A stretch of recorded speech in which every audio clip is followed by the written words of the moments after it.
In 1912, a rare book dealer named Wilfrid Voynich walked into a Jesuit villa outside Rome. He was looking for manuscripts to buy. He found something he couldn't explain.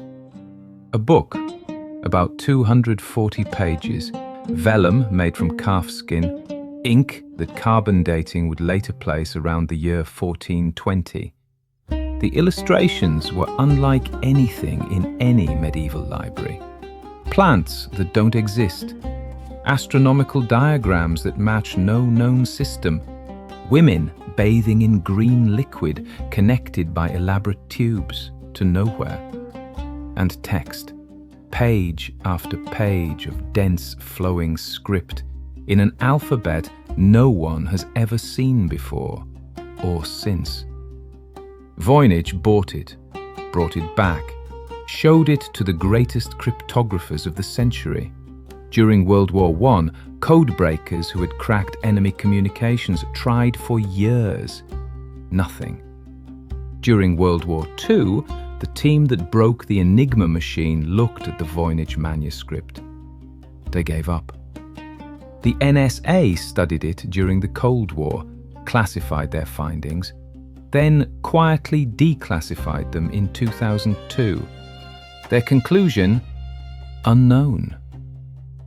In 2004, a physician named Edith Sherwood noticed something. Some of the plants in the manuscript, she said, looked like real plants, drawn by someone who had seen them, but poorly remembered them, or deliberately disguised them. In 2013, a linguist ran statistical analysis on the text.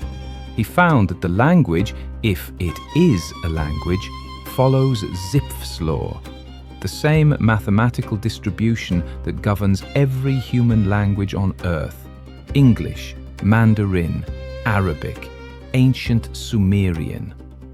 Whatever this is, it behaves like language. In 2017, a researcher claimed it was Proto-Romance, a hidden dialect of early Spanish or Italian. He published a translation. Other scholars rejected it within weeks. In 2019, a historian at the University of Bristol said he'd cracked it. It was a woman's health manual, he said, written in a lost form of Hebrew. He translated the first word of the first line, she. No one has gone further. 600 years. The greatest minds in cryptography, linguistics, botany, history, and artificial intelligence. And the book still will not speak.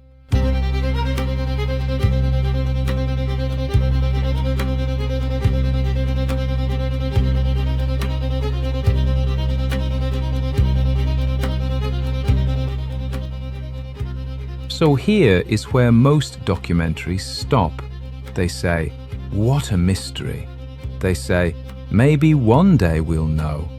But what kind of thing would it need to be for us to ever know?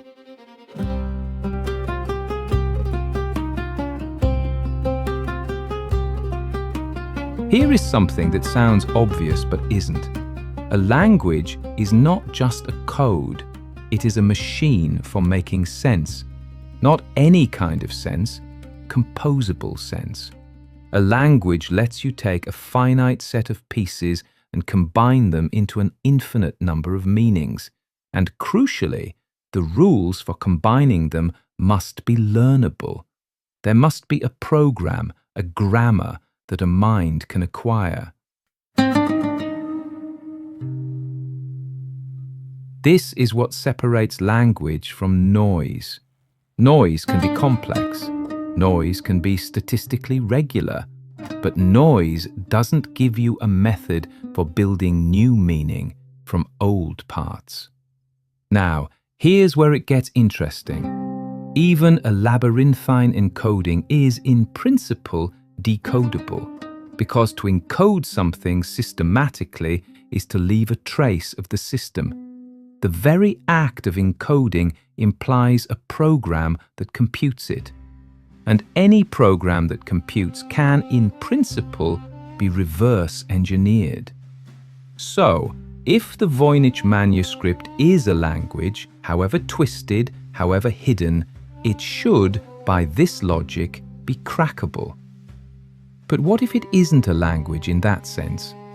Philosophers have long asked, what is the difference between meaningful and meaningless? Hume said, if an idea doesn't trace back to experience, discard it. Leibniz said, if it can't be derived by logic from something already known, it doesn't compute. Different answers, but the same demand. Sense must anchor somewhere. It must respond either to what the world shows us or to what follows necessarily from what we already know. We will call this David Hume's fork. It asks a brutal question.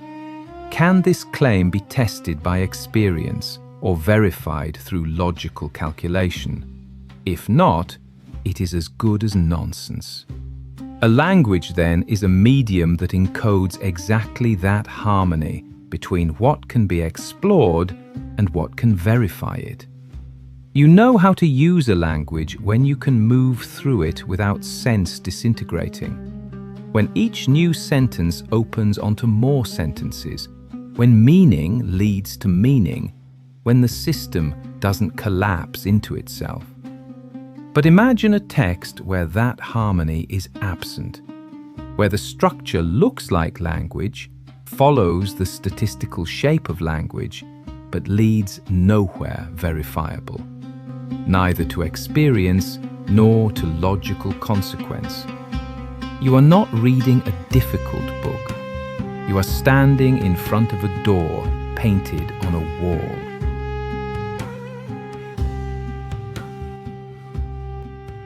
And here, neuroscience says something remarkable.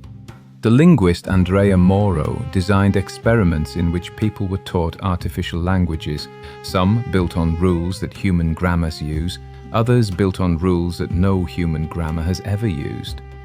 With learnable grammars, the brain engaged, organized, processed, acquired. With impossible grammars, a specific region, Broca's area, central to language, disengaged, not overloaded, not confused. It simply stepped back, as if the brain recognized below the level of conscious effort that what it was being shown was not language, not hard language, not foreign language, not language. The brain is not a neutral decoder, it is a sieve, and it has been shaped over hundreds of thousands of years to pass only certain kinds of structure through. This seems to settle things. The Voynich either passes through the sieve or it doesn't. Either it's a possible language or it's noise wearing a mask.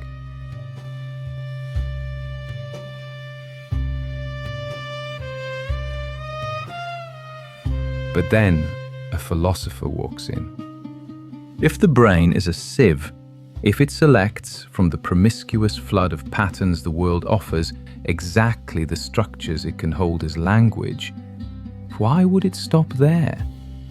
Why wouldn't the same filter operate on everything else we absorb?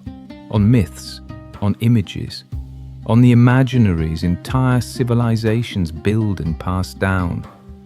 Why would the brain accept one version of a mermaid and not another? Why would a medieval European cosmology feel more natural to certain minds than a classical Chinese one? Even when neither has been experienced directly, even when both arrive as pure story.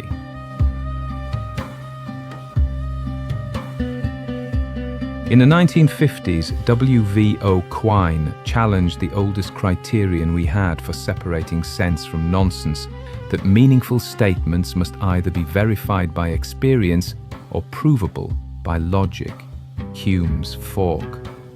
The standard every linguist and scientist had been using quietly for 2 centuries. Quine's challenge was precise.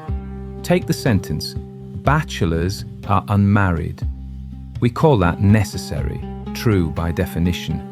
It is calculable by language's means, so it passes David Hume's fork test.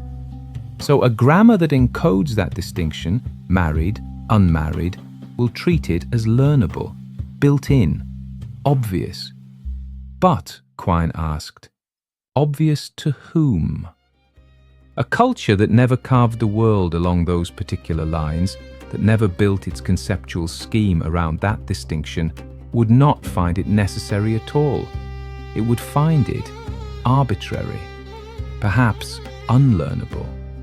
Which means what the brain treats as possible or impossible may not be a fixed biological fact about all minds everywhere. It may be relative to the conceptual world the grammar is already inside. The sieve is real, but the sieve was built by a history. And now return to the manuscript. We have spent 6 centuries assuming the Voynich Manuscript is waiting to be decoded, that somewhere inside it there is a key, and we simply haven't found it. But what if the problem is not the key? What if the problem is that the people who wrote it were carving the world along lines we have never drawn? Not encoding secrets, not performing the shape of language, but thinking, genuinely thinking, inside a conceptual scheme so different from ours that our sieve doesn't even recognize it as input. Not impossible, alien. And that is a much stranger thought, because it means the manuscript may be perfectly readable to a mind shaped by a world we no longer have access to. The silence at the center of that book may not be emptiness. It may be a distance.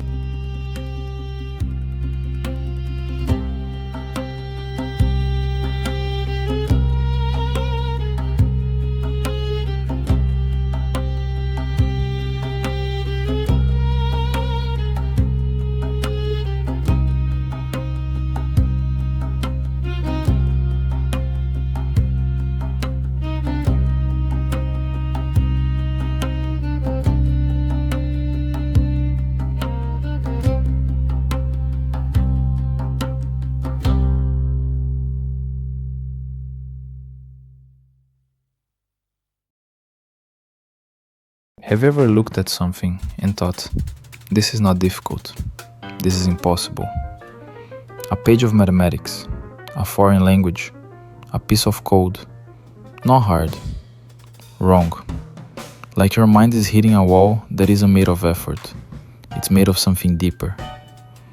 Some philosophers and neuroscientists believe that wall is real, that the human brain doesn't just struggle with certain patterns, it refuses them. Roots them away from the part of the mind built for language, treats them as puzzles, not as speech.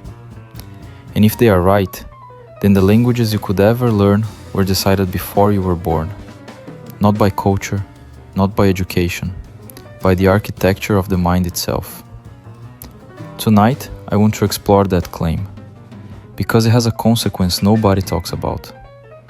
If the human mind can only inhabit certain grammars, then what do we make of machines that seem to speak like us without any of those constraints? Are they doing what we do, or something we can't even recognize as language, that just sounds the same?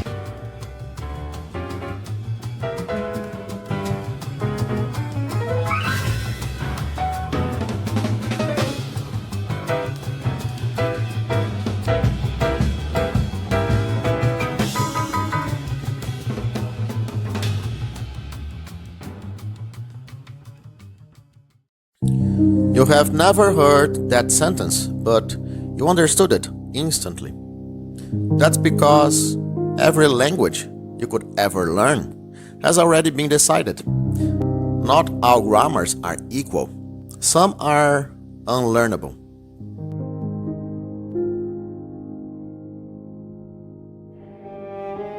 This point was made 2 times in the 20th century, one empirical and the other philosophical.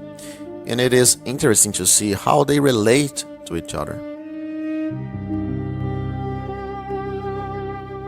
For Donald Davidson, it is not enough that a language tracks quantifiable features of the world, distinguishing objects, separating true from false statements.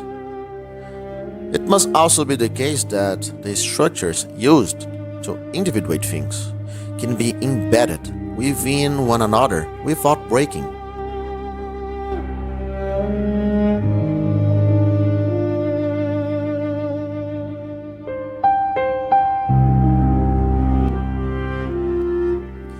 A structure that individuates a real object and a structure that individuates an imaginary one cannot belong to the same compositional level.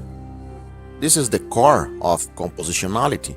Languages must build from simple to complex, without adding unreduced structure at each step.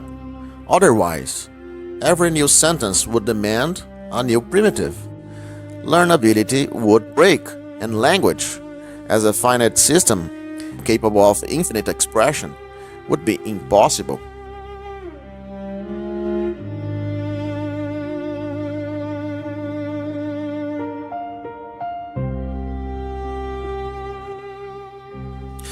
The key move in Davidson is that structures must be safely nestled with one another without semantic rupture. That's why we learn how to project simple to complex recursively.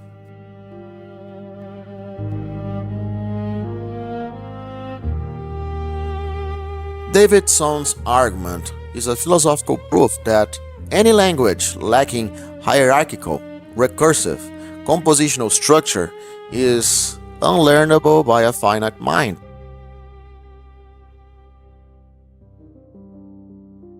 And the biolinguistic tradition provide the empirical corroboration. The brain doesn't merely fail to learn such systems slowly. It fails to engage the language faculty at all when presented with linear, non-hierarchical languages. In the 90s, Andrea Moro tried to test that with artificial grammars, logically possible but not hierarchical. The brain refused them. Broca's area went dark.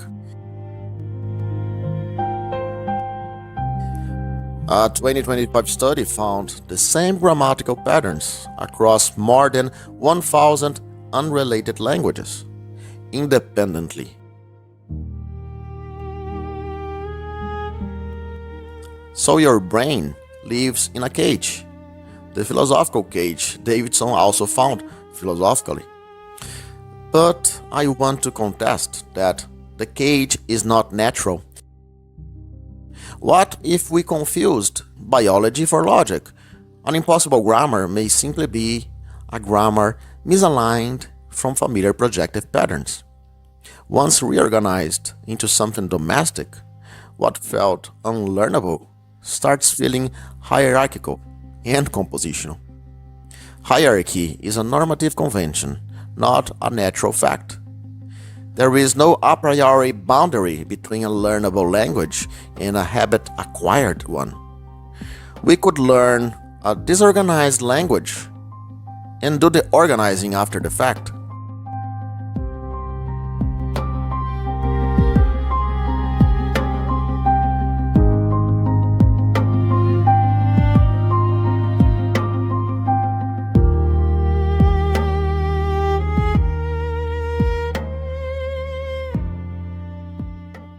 We begin with the seemingly simple observation. Not all grammars are equal. Some the brain accepts, some it refuses, and the distance between them is not random. It follows a pattern, a constraint function that separates the possible from the impossible, the learnable from the unlearnable. This is a remarkable finding. It implies that somewhere in the space of all conceivable languages, there is a region the human mind gravitates toward, and beyond its edges, darkness. In the limit, the ideal case, there would be a grammar the human mind most perfectly inhabits, a language so aligned with the faculty of speech that it would feel less like a tool and more like the mind thinking out loud. This is a very old dream. Kant dreamed it too, that beneath the surface of experience, there are connections more objective than others, that the human mind does not merely receive the world, but actively organizes it through second-order structures that give unity to the connecting apparatus itself. The innatist hypothesis inherits this dream. It says, the best explanation for the neurological activations correlated with epistemic and cognitive work is also the most normative one. The descriptive and the normative converge. What the brain does most naturally is also what language does most correctly. This is the anti-Humean argument in its deepest form. Not merely that the mind has habits, but that some habits are more than habits, that they track something real about the structure of possible thought. But here is the modest objection. The constraint function that separates possible from impossible grammars is itself derived from the grammars we already accept as natural. We identify the limit by measuring distance from the familiar, which means the impossible is not discovered, it is projected. The boundary is drawn from the inside. This is not a refutation, it is a structural worry. The most elegant grammar and the most natural grammar converge, but that convergence may be a feature of the method, not a fact about the mind. The normative and the descriptive are doing each other's work. The model that best explains what the brain privileges may be inseparable from what we were already disposed to call normal. The circle is not vicious, but it is a circle.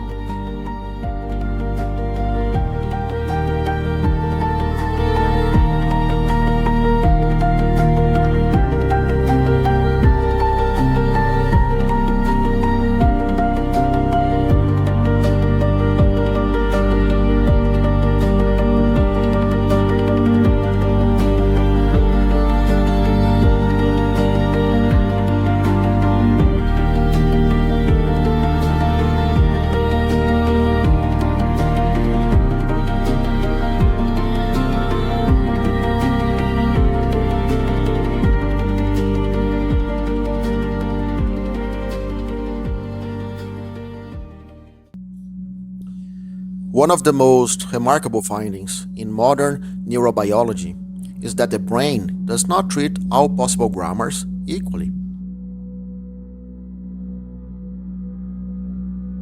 In other words, the brain filters out patterns that would prevent language from growing cumulatively, forcing speakers to reconstruct meaning from scratch at every step. What is astonishing about this is that, as some philosophers have realized, this property of selected grammars is also, almost miraculously, the very property that enables them to have a truth-preserving structure, so that truth is not reversed into falsehood in further composition, and to distinguish scientific frameworks with better explanatory claims. Thus, we are faced with a scientific discovery that looks like a miracle. Learning a language would also be learning how to separate sense from nonsense, and one would be immune from learning languages that are in some way favorable to pseudoscience and earthplanism. A miracle indeed. And if this is true, it would also be astonishing that in nearly all areas of our lives we have to deal with nonsense and try to decipher irrationality, even building a language within which that makes sense. In this series, we will examine the assumptions behind the miracle.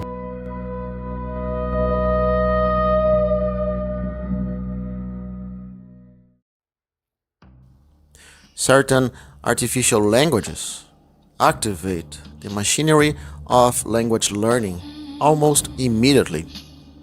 Others, despite being perfectly consistent, appear to be rejected. The brain processes them less like languages and more like an arbitrary puzzle.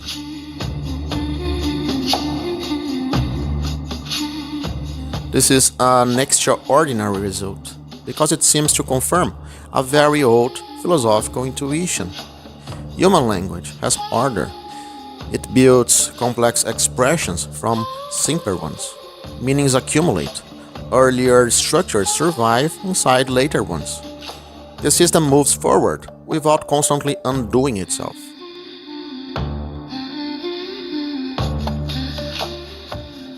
Semanticists call this compositionality. A complex sentence inherits the contribution of its simpler parts. Truth does not revert into falsehood every time another layer is added on top. Here we start to see a surprising convergence.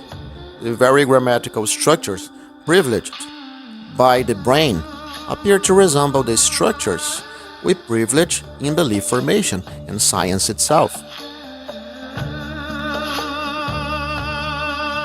A scientific theory extends previous results without destroying them. Rational beliefs are built on prior commitments rather than replacing them arbitrarily. Successful inquiry depends on preserving enough structure that conclusions remain stable under further elaboration.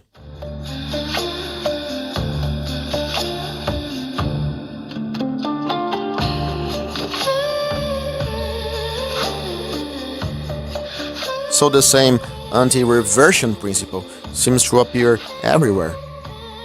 Language, reason, knowledge, science.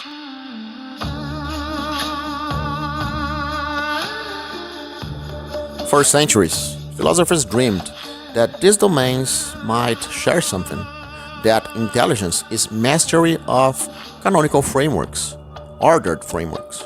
Now, modern neurobiology appears to be pointing in exactly the same direction. We simply cannot learn what is not canonical. The brain is Kantian. It privileges patterns that somehow are universally accepted as internal languages or conceptual structures. This also resembles Davidson's theory of interpretation.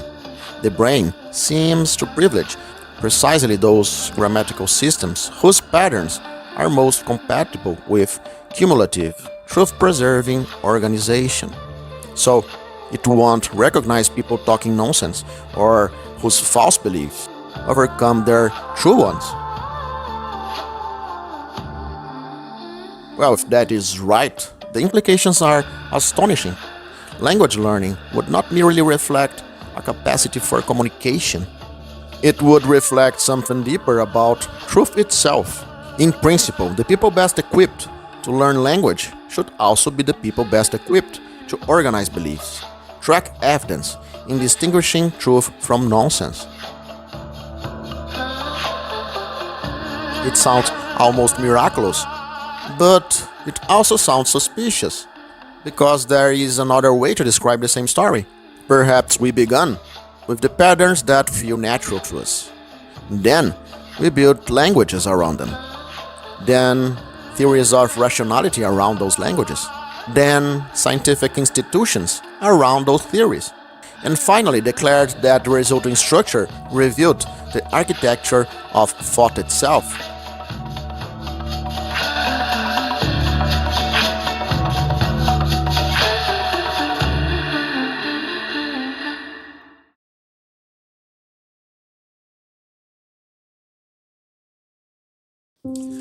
Language is a superpower.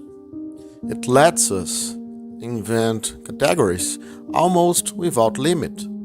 We look at the world and we slice it into labels.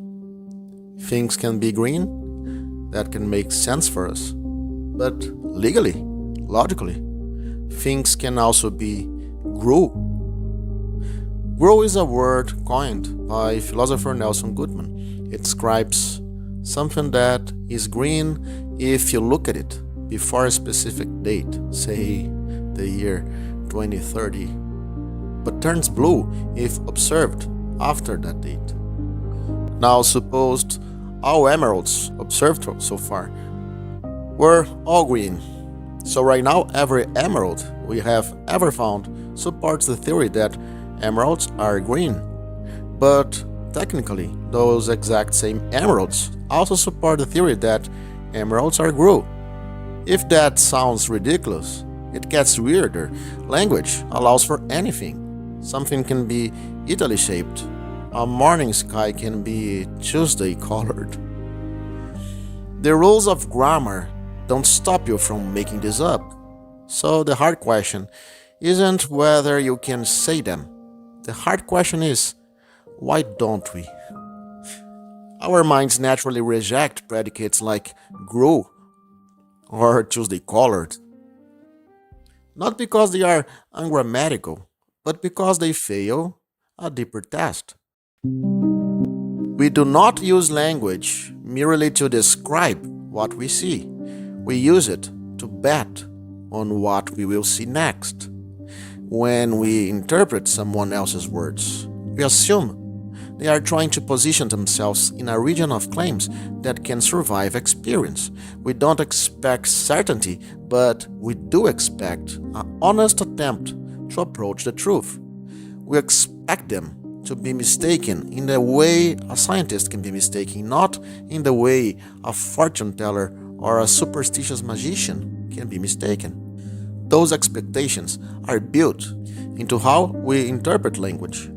They shaped which concepts feel natural, which explanations deserve attention, and ultimately, which predicates our minds are willing to keep.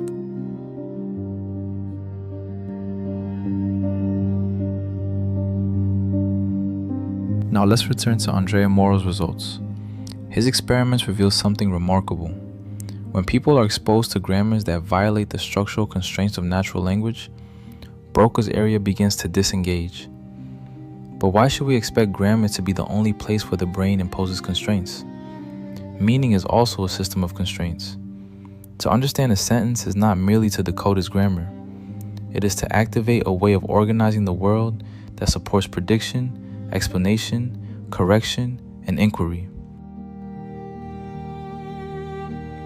Natural languages did not evolve in isolation from these demands. They evolved alongside communities trying to distinguish reliable from unreliable classifications, fruitful concepts from empty ones, explanations from superstition. Whether this relationship is historically contingent or biologically entrenched is another question. But if language and meaning co-evolved, it becomes natural to ask whether the brain filters not only grammatical possibilities, but semantic ones as well. Would the brain react differently when confronted with predicates like Grue, Tuesday colored, or other classifications that are perfectly grammatical, yet fail to support stable inquiry? Are we neurologically prepared not only to reject impossible grammars, but also to resist concepts that cannot sustain genuine understanding? Or can language successfully disguise defective categories when they are embedded within culturally valued practices? Poetry, metaphor, mythology, ideology, or even philosophy itself.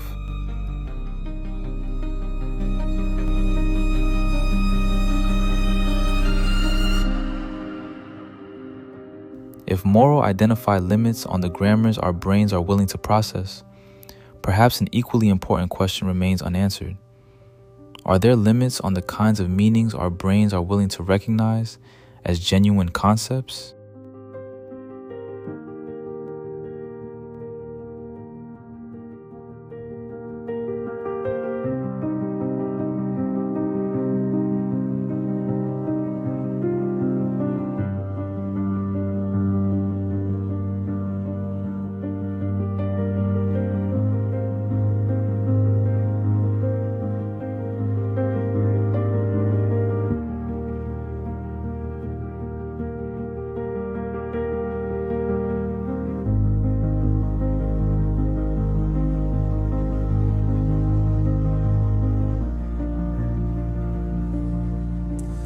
We have always known how to reject nonsense.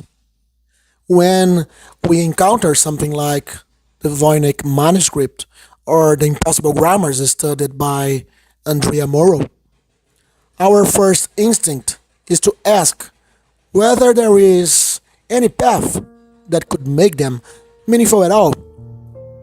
For centuries, philosophy answered that question with remarkable confidence.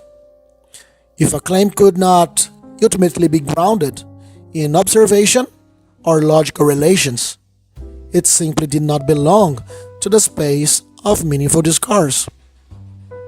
That filter was enormously successful, but it is worth remembering why it was built.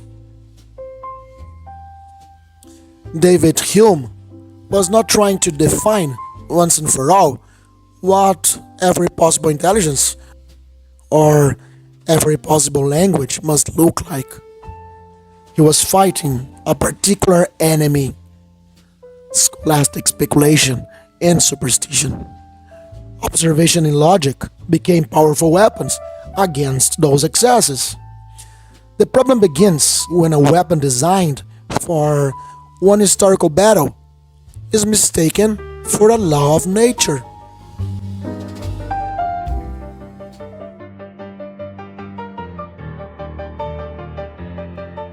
Locke and Hume never quite asked the question directly. They watched how ideas stick together, how impressions pile up, how expectations settle the more the world pushes back on them. But they never asked, what makes a thought correct? Not just settle, correct. Leibniz came at it from another angle, not stability, but clarity.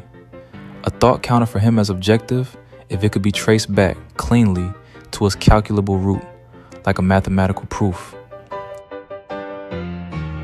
Still, they were all engaged in the same hunt, looking for the right pattern of mind, a well-behaved habit of thinking, however careful, however refined. Hume and Leibniz were still fighting at that level. Whose vocabulary gets to set the terms? But philosophy doesn't stay abstract forever. The next chapter isn't fought in essays, it's fought in institutions. Psychology grows teeth, real teeth. It stops asking, what is a clear idea?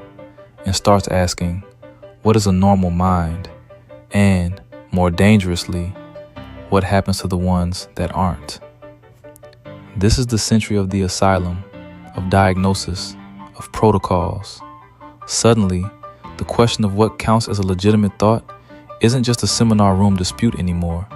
It has consequences. Which languages make sense? Which our brains select? A doctor's judgment, a locked door, a label that follows a person for life. The old philosophers were arguing about which map was better. Now someone is using the map to decide who gets committed.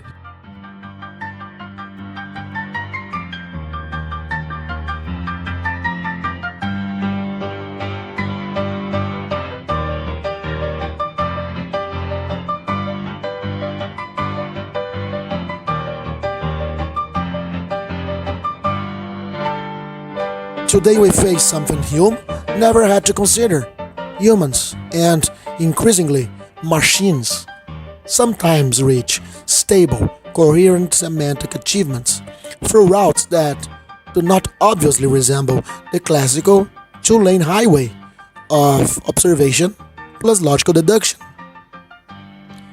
The reaction is often immediate. It is just a lucky parrot. And that suggests a deeper question. If someone or something finds different recipes that lead to the same stable semantic destination, why should we dismiss them simply because they followed another road? There may be no objective fact of the matter that tells us which routes to meaning are legitimate. Historically, our criteria were never neutral descriptions. They were normative tools, introduced to distinguish legitimate reasoning from superstition, science from pseudoscience. But once those criteria become embedded in a culture, they also become objects of description. We can study them as we study ourselves, asking how particular civilizations came to privilege certain paths to meaning over others, and how those choices shaped everything from scientific revolutions to mythologies, from formal logic to our contemporary debates about artificial intelligence. They are no longer just rules for judging the meaning. They become part of the history of meaning.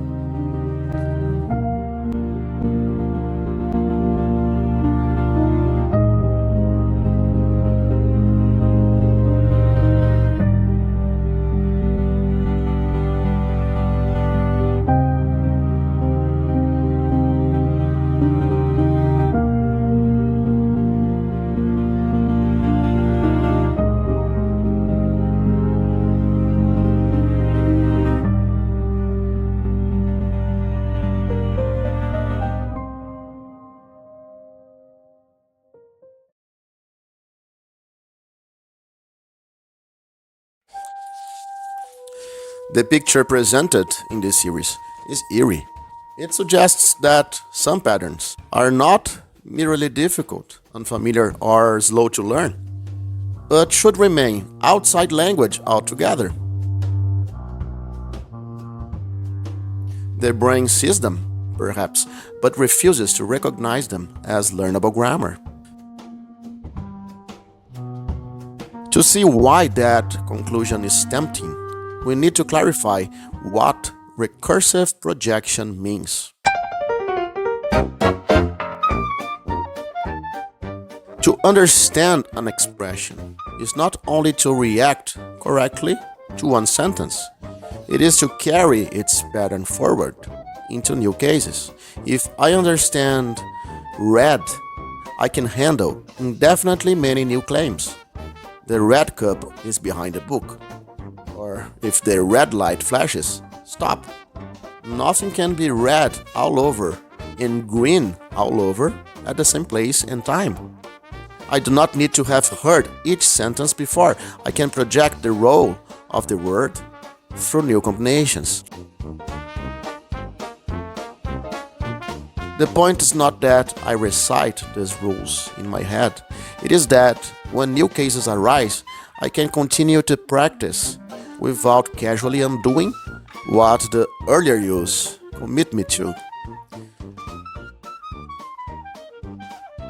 A useful formulation is this: the phrases that succeed are those that can be repeated in sufficiently similar conditions without reversing their prior commitments. That is the practical meaning of recursion here. A linguistic pattern is not a single performance. It is a rule-like capacity to extend a performance. It survives because speakers can use it again in new contexts, while keeping track of what it excludes, what follows from it, and what would force a revision. A mature language may therefore seem to demand a polycompositional structure, a system in which the parts have stable jobs, and their combination sustains the whole.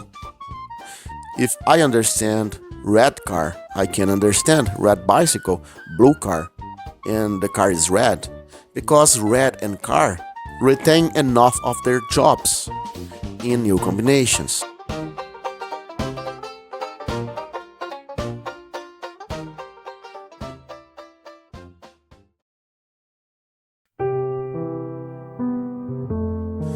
But that is precisely where the philosophical question begins.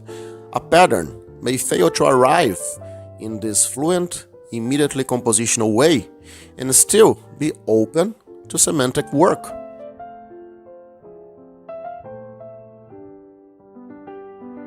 A bilingual speaker may use red while still carrying a different network of color contrasts from their first language, so it is excluding more or less than a native speaker using the same word.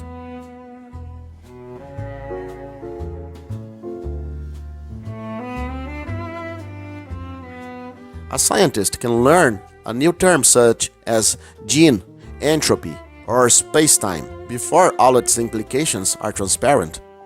The phrase may not yet have the low friction stability of red, but it can still acquire a role. Competence is uneven, scaffolded, and historically unfinished. Some connections are native and fluent, some are acquired through labor, some become stable only after collective practice, and some may never be settled. The question is not whether every strange pattern is already a language. It is whether failure to recruit our most comfortable linguistic machinery is enough to prove that no route toward meaningful projection can ever be built.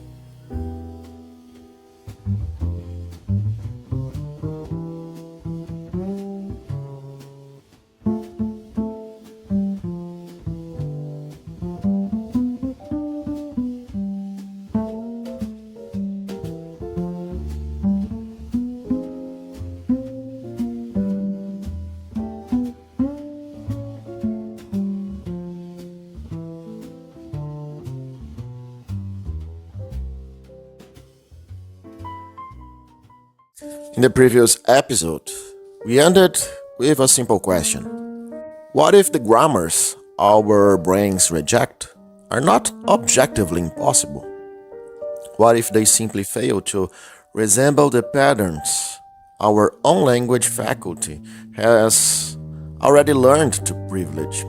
Now I want to push that question much further, because grammars are not the only thing minds reject. Entire theories of necessity may be rejected for exactly the same reason.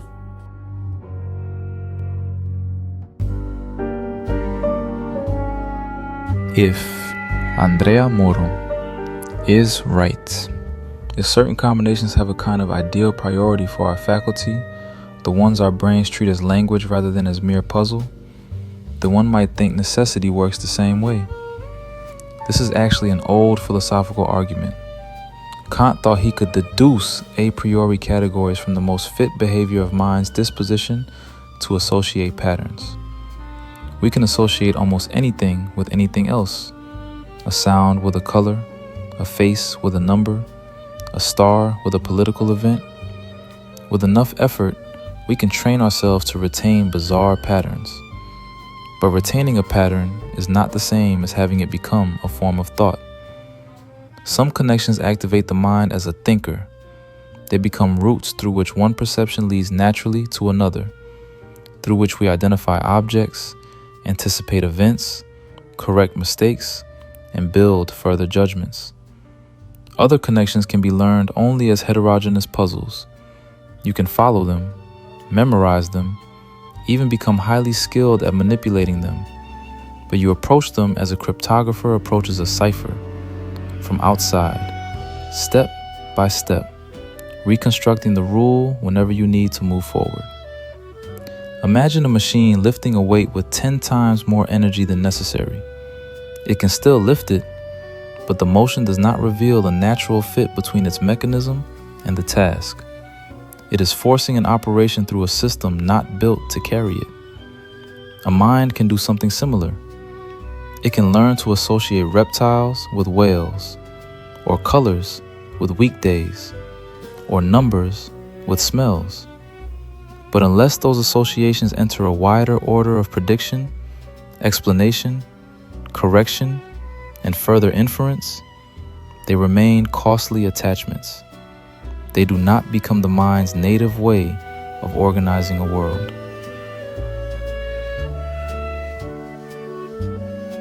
Kant's claim is that causality, substance, quantity, and unity are different. They are not merely patterns we happen to retain efficiently. Natural language acquisition is wired in the same way, engaging Broca's area natively. Artificial syntactic codes are not. One could learn it, or even code it and build a semantics for it, but it would still be something like a puzzle, a problem we are solving using more resources than a native of that language would. Similarly, the categories of cause and substance appear to be pre-wired cognitive architectures, whereas arbitrary associative rules are processed by slower, domain-general problem-solving systems, like the cryptographer's brain.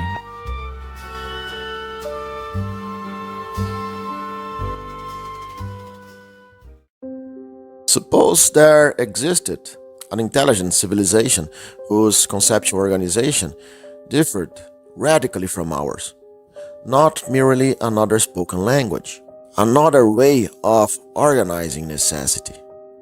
Perhaps what we encode through our truth assignments, they encode through another way. Perhaps what we represent as contradiction, they represent as irreversible loss of information. Perhaps what we call logical consequence never became their central organizing relation at all. Would they fail to understand our semantics? Or would their brains simply refuse to recruit the cognitive architecture that ours recruits so naturally? This is the question that fascinates me. When Andrea Moro shows that the human brain refuses certain grammars, it is tempting to conclude that those grammars are objectively impossible. But why stop at grammar? Why not ask whether the brain also privileges certain ways of classifying necessity itself, certain forms of science, certain paradigms of cultural achievement?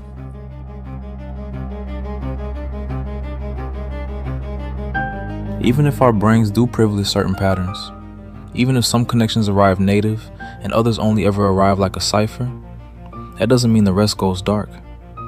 A scientist can still spend a lifetime with the parts of a theory that don't come easily, the parts tangled in contingency, dependent on 100 local facts, resistant to any clean unification, not native, not fluent, but not incomprehensible either, just slower, harder won.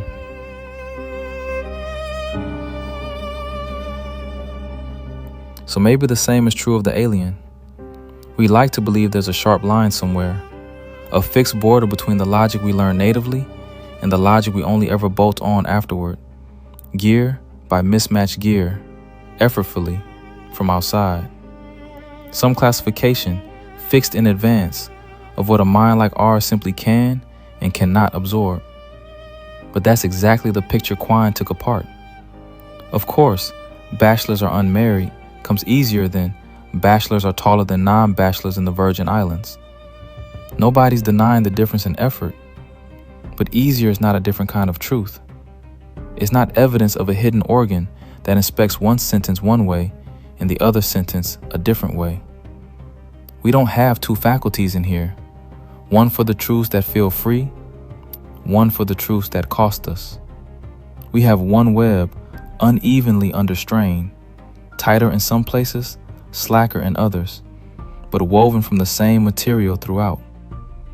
Which means the alien isn't necessarily locked out of our semantics. They might just be standing at the part of the web where, for them, everything feels like the hard sentence, where nothing is native, where every single connection has to be learned the slow way, like a cryptographer, forever, never once, like a native speaker.